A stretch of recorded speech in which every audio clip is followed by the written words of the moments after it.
So welcome back on my YouTube channel. This is Vidyadhar with master Alok. आज का हम लोग टॉपिक स्टार्ट कर रहे हैं मोशन इन स्ट्रेट लाइन। जी सही सुना आपने, मोशन इन स्ट्रेट लाइन। तो अब हमारा पर डे और डेली बेसिस पे जो वीडियो आते हैं वो 8 बजे रात्रि को आपको पर डे मिल जाते हैं। और अभी हम क्लास 11th के रेगुलर क्लासेस स्टार्ट किए हुए हैं। हर दिन हमारे चैनल पर एक वीडियो क्लास 11th का आएगा। तो बिना किसी देरी का करते हैं आज की वीडियो की शुरुआत।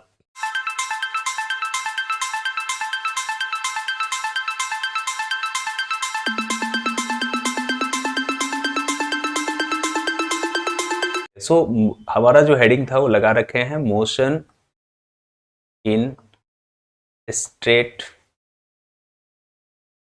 Line, right. इस वीडियो में हम एनसीईआरटी का सारे चीजों को कवर कर रहे हैं। एनसीईआरटी के हिसाब से सारे टॉपिक को हम टच करेंगे और एनसीईआरटी को हम कोशिश करेंगे कि आपके एग्जाम आते आते पूरे कवर करवा दें। Motion in straight line.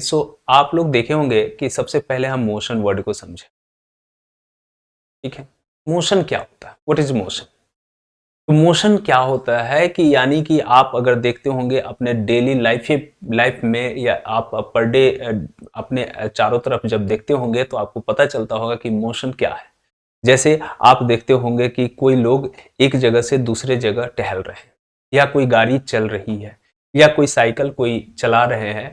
ये सारे चीज क्या होते हैं, मोशन होते हैं। जैसे अगर आपके अंदर एयर जा रहा है और आपके बॉडी से एयर बाहर निकल रहा है, ये भी क्या है, मोशन तो ही है।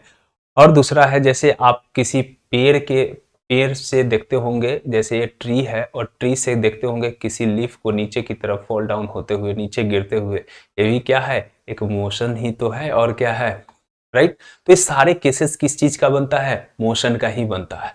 तो इस चैप्टर में बहुत इंटरेस्टिंग है, ये चैप्टर में भी बहुत मजा आएगा पढ़ के। हम यहाँ पे देखेंगे कि मोशन किसे कहते हैं। मोशन पहले लिख लो, what is motion. Note down here what is motion.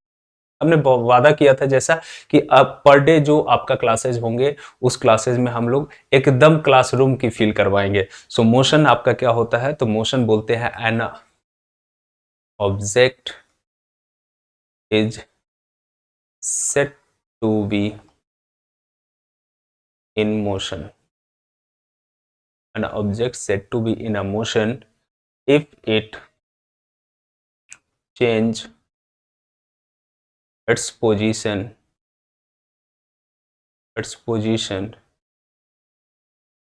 with respect to and surrounding। जो आपके चारों तरफ है कोई भी चीज, उसके रिफरेंस में या फिर किसी टाइम के रेस्पेक्ट में जो चीज की चेंजिंग आप देख रहे हैं वही तो है आपका मोशन। जैसे मान लो कि आपके सराउंडिंग में एक ट्री पड़ा हुआ है यहाँ, और यहाँ पे एक पोजीशन पे एक कोई बॉडी रखा हुआ है, या कोई मैन है जो खड़ा है, क्या है कोई बच्चा है जो खड़ा है। अब इस पोजीशन से वो आगे की तरफ बढ़ा और वो धीरे धीरे कहाँ पहुंच गया, बी पे। तो जैसे ही ए से वो बी की तरफ जा रहा है और बी पे पहुंच जा रहा है, तो इस बीच में क्या किया उसने, मोशन ही तो किया। क्या किया, मोशन ही तो किया। बिल्कुल एक क्लियर है। और क्लास 9th में आप इसको बहुत ही अच्छे तरीके से पढ़े होंगे कि चेंज ऑफ पोजीशन क्या होता है, पोजीशंस क्या होता है, इनिशियल पोजीशन क्या होता है, फाइनल पोजीशन क्या होता है। और आई होप कि अगर आपको उस वक्त में नहीं समझ में आया होगा तो आज हमारे इस चैनल पे सारे चीज समझ में आ जाएंगे। तो आपको करना है बस इतना, मेरे चैनल को करें सब्सक्राइब और जितना हो सके लाइक, और अपने दोस्तों के या फिर किसी ग्रुप में आप उसको चाहे तो शेयर भी हमारे वीडियो को कर सकते हैं। मोशन इन स्ट्रेट लाइन को हम लोगों ने समझना है इस चैप्टर के अंदर में। तो मोशन किसे कहते हैं, तो an object is said to be in motion if it change its position with respect to time और सराउंडिंग। जो टाइम दिया हो या फिर जो सराउंडिंग दिया हो उसके रेस्पेक्ट में कोई बॉडी अपने जगह को चेंज कर रहा है, बदल रहा है, उसी को तो हम क्या बोलते हैं, मोशन बोलते हैं। क्लियर। अब इसमें आता है कि जब हम मोशन को समझ रहे हैं तो बॉडी के एक और रेफरेंस होता है जिसका नाम होता है रेस्ट। यानी बॉडी आइदर भी रेस्ट होगा, नहीं तो फिर क्या होगा, मोशन में होगा, रेस्ट में होगा। मतलब रेस्ट कहने का अर्थ ही हो जाता है डज नॉट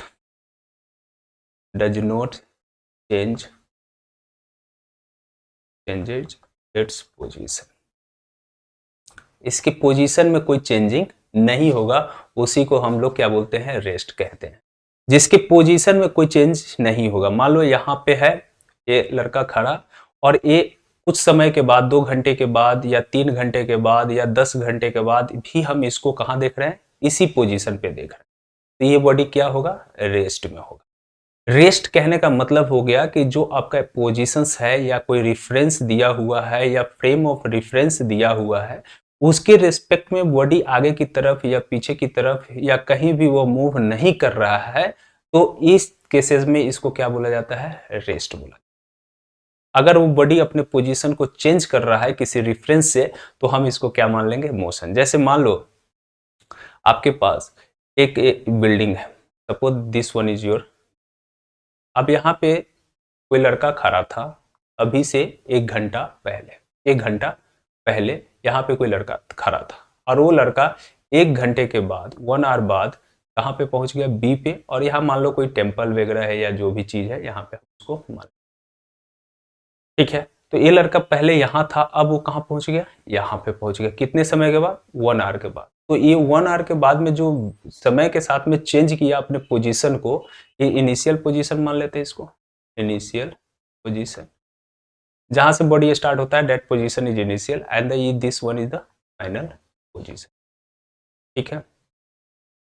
तो इनिशियल पोजीशन से वो फाइनल पोजीशन जाने में कितने घंटा लगा, 1 घंटा लगा, और वही तो उसका क्या बना, मोशन बना। क्लियर। तो आई होप कि ये सारी चीज आपको क्लियर हो गए। तो आज जस्ट इंट्रोडक्शंस होंगे, और इसी के ऊपर में हम सारे वीडियोस आपको कंटिन्यू देते रहेंगे, जो पर डे हमारे चैनल पे 8 बजे आपको मिल जाएगा। इसके लिए आपको क्या करना है, हमारे चैनल को लाइक करना है, ताकि अपडेटेड नोटिफिकेशन भी आपको क्या हो, मिलता रहे। चलिए नेक्स्ट हम लोग देखते हैं। नेक्स्ट हम लोग क्या देखेंगे कि अब रेस्ट है, रेस्ट एंड मोशन टॉपिक लगाते हैं। ये सब इंट्रोडक्शन है, रेस्ट एंड मोशन कैसे एक दूसरे का रिलेटिव है, ठीक है। रेस्ट और मोशन एक दूसरे का कैसे रिलेटिव है, इसको देख लेते हैं। तो जैसे आप लोगों ने देखा होगा कि अगर हम रेस्ट और मोशन की बात करें, तो कोई बॉडी है, अगर कोई ऑब्जेक्ट है, या तो वो क्या होगा, मोशन में होगा। अगर वो मोशन में नहीं है तो बॉडी किस चीज में है, रेस्ट में। यही तो है एक दूसरे का रिलेटिव।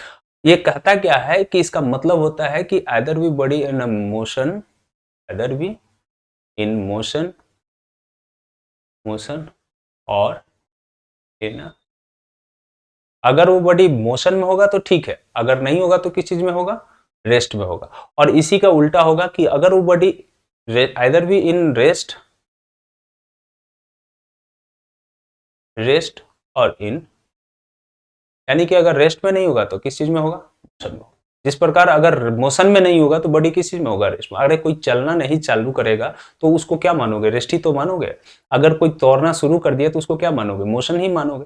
तो इसी तरीके का क्या होता है, रेस्ट और मोशन जो होता है एक दूसरे का क्या होता है, रिलेटिव होता है। कैसे कैसे, अगर मान लो कि अगर कोई बॉडी मोशन में है तो गुड, मोशन में है तो वेरी गुड।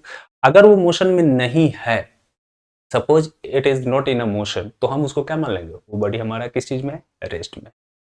तो अभी सिर्फ बेसिक को टच कर रहे हैं। बेसिक टच करने का मतलब है कि आपके सारी चीजों को समझा पाए। अब देखो यहाँ पे क्या है, type of motions, type of motion. अब हम लोग यहाँ से what is the type of motion, देखो इसका पहला अगर टाइप ले तो हम लोग ले लेते हैं, मान लो कि इसको हम लोग 3 टाइपों में डिवाइड कर दे। टाइप ऑफ मोशन को 3 भाग में रखते हैं हम लोग। पहले भाग में रखते हैं हम किसको, रेक्टिलिनियर। आप लोग पढ़े होंगे लीनियर, पहले टर्म में रेक्टिलिनियर, दूसरे में सर्कुलर मोशन को,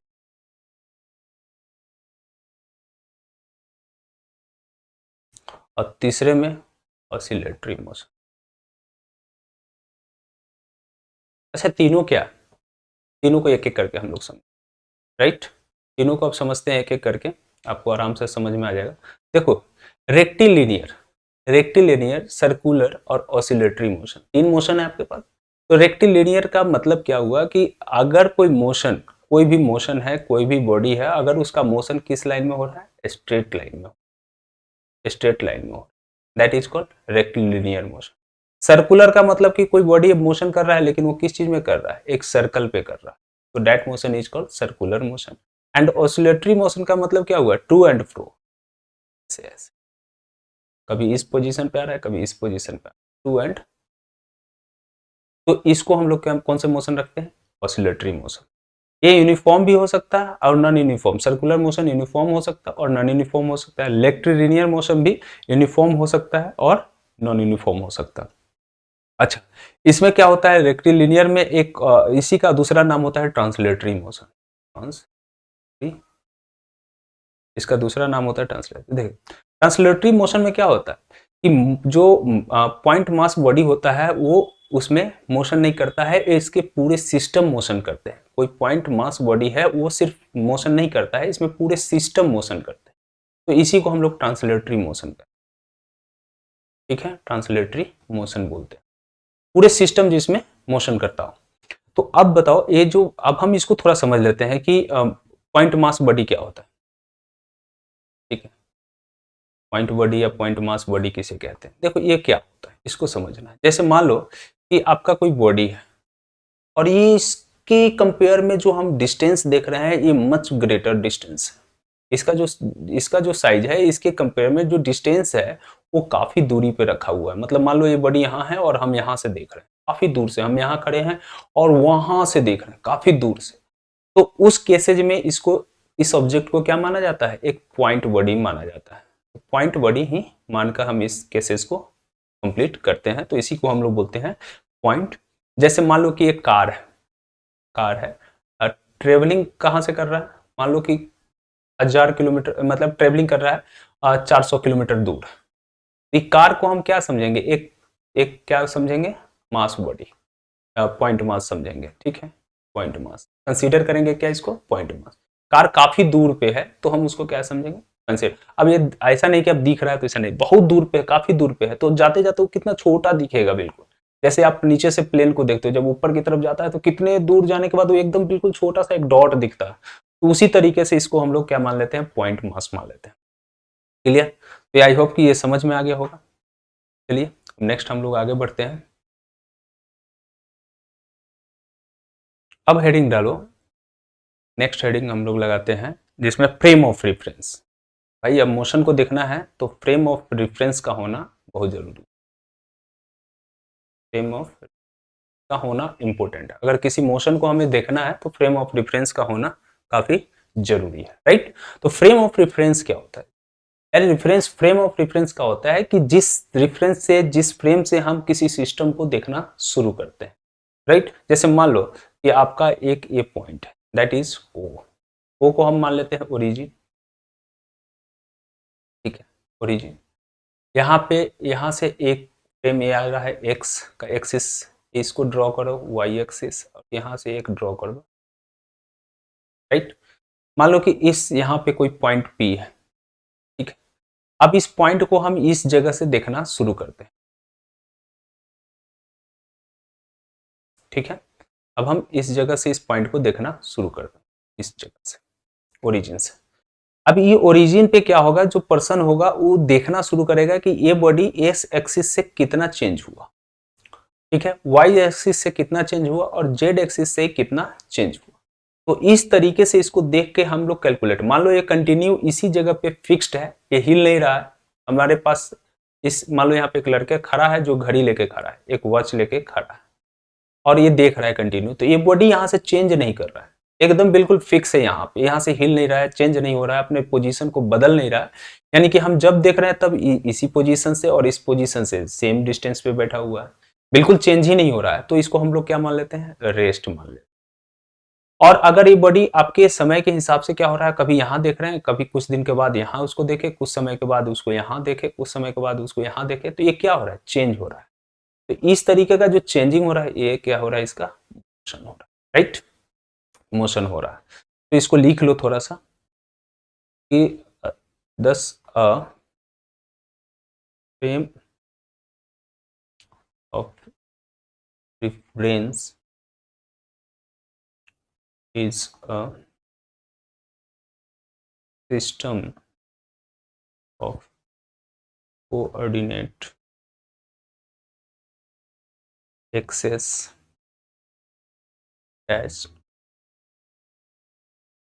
dash to another dash to another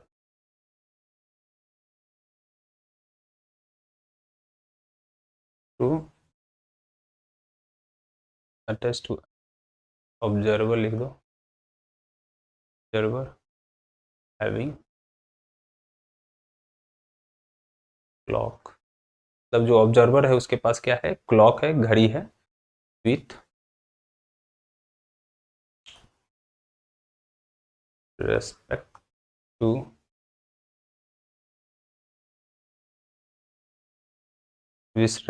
to that, यानी कि ऑब्जर्वर के द्वारा द पोजीशन, वेलोसिटी,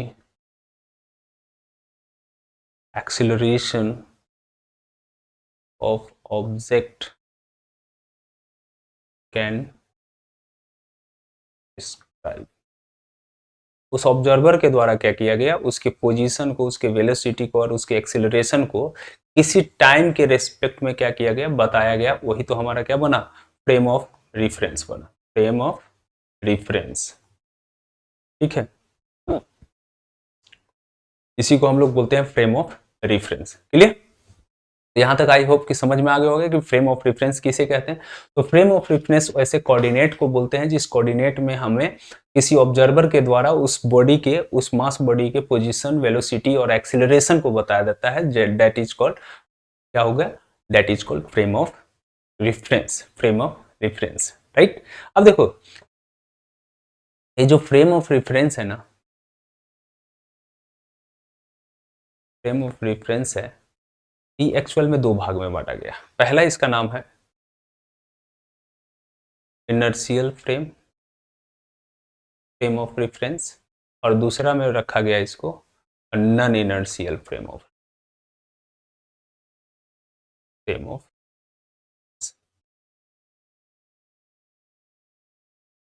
ठीक है, वीडियो को पॉज करके इसको नोट बनाते चलना, आगे बढ़े। दो भाग है, अब दोनों को हम एक एक करके समझेंगे। नेक्स्ट है हमारा कि अब यहां से हम इसको समझेंगे पहले को। राइट? पहला क्या था हमारा, पहला क्या था हमारा, inertial frame of reference, inertial frame. ठीक है, इनर्शियल फ्रेम ऑफ रेफरेंस किसे कहते हैं? Right? What is the inertial frame of reference? Inertial frame of reference क्या होता है कि it's way the first law of first law of Newton. ठीक है, न्यूटन के पहले नियम के हिसाब से इस फ्रेम को रखा गया। If the body is in rest, तो कंटिन्यूअसली क्या होगा, रेस्ट में होगा। इफ इट इज मोशन, तो कंटिन्यूअसली क्या होगा, मोशन में होगा। तो यही तो है हमारा इनर्शियल फ्रेम ऑफ रेफरेंस। और दूसरा था नॉन इनर्शियल, तो नॉन इनर्शियल ठीक इसका अपोजिट मान लो। नॉन इनर्शियल में क्या समझोगे कि इसका ठीक अपोजिट, यानी कि it doesn't obey the Newton's first law, ये पहले नियम को नहीं मानता। यानी कि इस नियम के हिसाब से क्या होता है कि बॉडी आपका अगर रेस्ट में है तो ऐसा ही नहीं समझेगा, मतलब इसको अपना, मतलब सिंपल समझ लो कि ये पहले नियम को नहीं मानता है, नॉन इनर्शियल फ्रेम में इसको रखा। अच्छा, इसमें क्या होता है, जैसे इसमें अगर एग्जांपल ले तो कोई बस है आपका, सपोज दैट ये बस है, कैसे इसको माना जाता है, तो बस है, तो बस किस चीज में है, मोशन में है। यानी कि अगर कोई बॉडी यहां से इसको देखना शुरू करे तो इस बस को क्या देखेगा, मोशन। लेकिन इसी के अंदर जो बैठा होगा उसको लोग क्या समझेंगे, एक दूसरे के लिए क्या होगा, रेस्ट होगा। राइट? तो this is the inertial frame of reference and the non inertial frame of reference. तो आई होप कि आपको ये वीडियो बहुत अच्छा समझ में आ चुका होगा, और हमारे चैनल को लाइक या सब्सक्राइब करें, और इसी तरह के क्लासेज हमारे कंटिन्यू आते रहेंगे, तो इसके लिए हमारे चैनल पर बने रहें।